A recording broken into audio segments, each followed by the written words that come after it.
And just before we go, let's bring you a quick recap of some of the top trending stories from the courts. We begin with the report that an FCT High Court has dismissed the 18-count charge filed by the Department of State Services, DSS, against Justice Adeniyi Ademola of the Federal High Court, Abuja. Justice Jude Okeke said the defendant had no case to answer on the charges bordering on corruption and possession of firearms. The judge also held that some of the charges do not meet constitutional standards and, in his words, no court could base its judgment on speculation. The court therefore discharged Justice Ademola, his wife Olabode, and a senior advocate of Nigeria, Joe Agi, who was alleged to have given the judge the sum of 30 million naira. In a swift response to the judgment, the federal government has filed an appeal against the verdict. The government, through the Ministry of Justice, has also filed a fresh case at the Code of Conduct Tribunal against Justice Ademola and his wife for living above their means and for failure to declare their assets. In a related development, an Abuja High Court has dismissed the 6-count charge against a former minister of the Niger Delta, Godsday Orubebe, and 2 others over an alleged 1.97 billion naira contract fraud. The Independent Corrupt Practices and Other Related Offences Commission, ICPC, had withdrawn the 6 counts preferred against him, and Justice Olukayode Adeniyi of a federal high court sitting in Apo subsequently discharged and acquitted him. Mr. Orubebe was earlier accused of diverting funds meant for the compensation of owners of properties on Eket urban section of the East-West Road in Eket, Akwa Ibom State.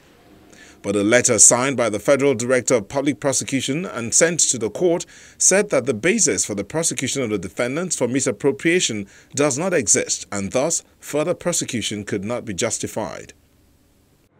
While those defendants had their cases dismissed, it was a different story for the former National Security Advisor, retired Colonel Sambo Dasuki, as the EFCC has rearraigned him before a federal high court in Abuja on allegations of unlawful possession of firearms and money laundering. He pleaded not guilty to the 7-count charge, and the case has been adjourned to May 11 for hearing.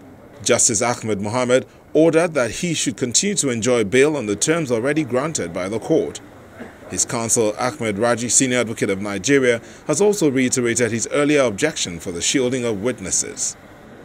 In Lagos, a federal high court has ordered the final forfeiture of a sum of 1.83 billion naira traced to one Chukwuka Onwuchekwa and his company Aquila Leasing Limited.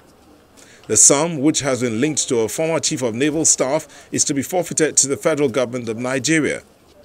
Justice Muslim Hassan gave the order for the final forfeiture of the money after holding that the EFCC complied with the relevant provisions of the Advanced Fee Fraud Act as well as the EFCC Act.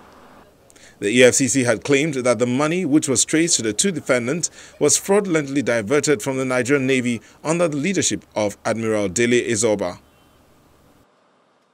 Still in Lagos, a federal high court has lifted the order freezing the account of a former First Lady, Dame Patience Jonathan. The account, domiciled with Skybank PLC, contains a sum of $5.8 million. In a related case, another federal high court fixed May 8 to deliver judgment in an application seeking to unfreeze another $15.5 million belonging to the former First Lady. And we round up with the report that a Director of Administration at the Independent National Electoral Commission INEC, Christian Wosu, has pleaded guilty to a charge of receiving 30 million naira for the purpose of manipulating the outcome of the 2015 general elections.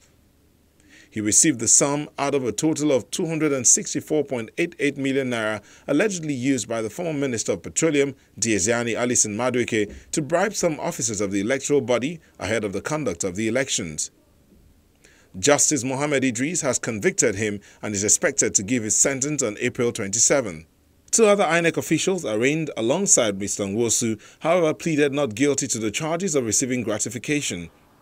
Trial against them is also expected to commence on April 27.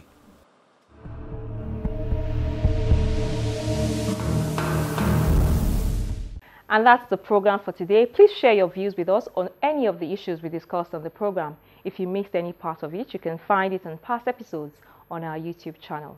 I am Shola Sheyeli. Thank you for watching.